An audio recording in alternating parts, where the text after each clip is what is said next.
अस्सलाम वालेकुम स्टूडेंट्स, आज हम इनवर्टिब्रेट डाइवर्सिटी की कॉपी को डिस्कस करने जा रहे हैं। इनवर्टिब्रेट डाइवर्सिटी की कॉपी को बनाते हुए आपको किन रूल्स को फॉलो करना चाहिए और किस तरह से कॉपी बनानी चाहिए। सबसे पहले मैं सिंपल वे में आपको इसके पेपर पैटर्न का बता देती हूँ। इसके पेपर पैटर्न में एक तो आपको डायग्राम स्केच करने के लिए आती है, जिसमें आपने डायग्राम बना के इफ़ पॉसिबल तो आपने उसको लेबल करना होता है।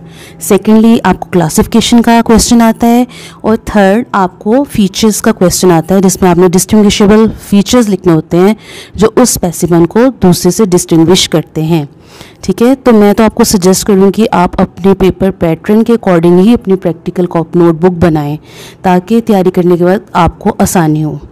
आप इसके प्लेन पेज पे हाथ से पेंसिल से नीट डायग्राम बनाएं और उसके बॉटम पे आप उसका नाम लिखें।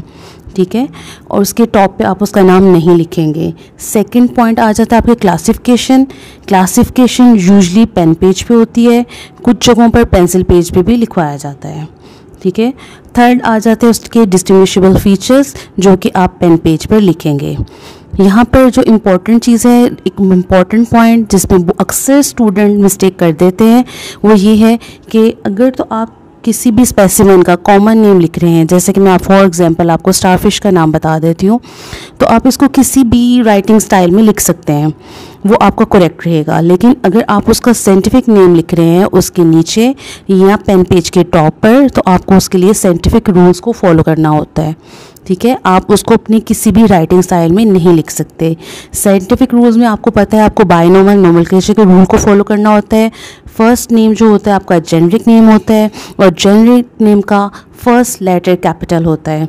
देन आपका जो है स्पीशी नेम आ जाता है और आपको पता है स्पीशी नेम का फर्स्ट लेटर भी स्मॉल होता है। और सेकेंडली आपको पता है बाइनोमियल नोमेनक्लेचर का एक मेन रूल ये है कि आपको नेम इटैलिक उसमें लिखना होता है।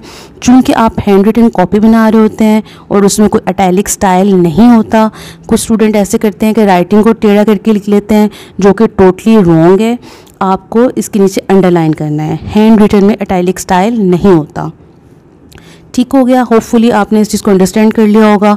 एक मेन चीज़ ये है कि अगर आप ट्राई करें कि अगर आप जिस पैटर्न पे बना रहे हैं, अगर आप कॉमन नेम यूज़ कर रहे हैं तो सब में कॉमन नेम ही यूज़ कर लें। अगर साइंटिफिक नेम यूज़ कर रहे हैं तो साइंटिफिक ही कर लें।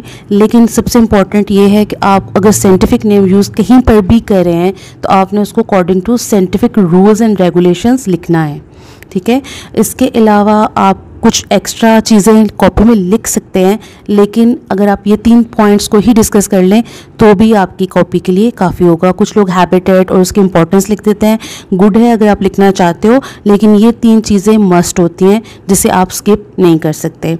आपको मेरे चैनल पर बहुत से एनिमल्स की क्लासिफिकेशन और डिस्टिंग्विशेबल कैरेक्टर्स मिल जाएंगे, अगर आप देखना चाहें तो वहाँ से भी देख सकते हैं। और कोई क्वेश्चन हो तो आप मुझसे कमेंट सेक्शन में पूछ सकते हैं। Thank you.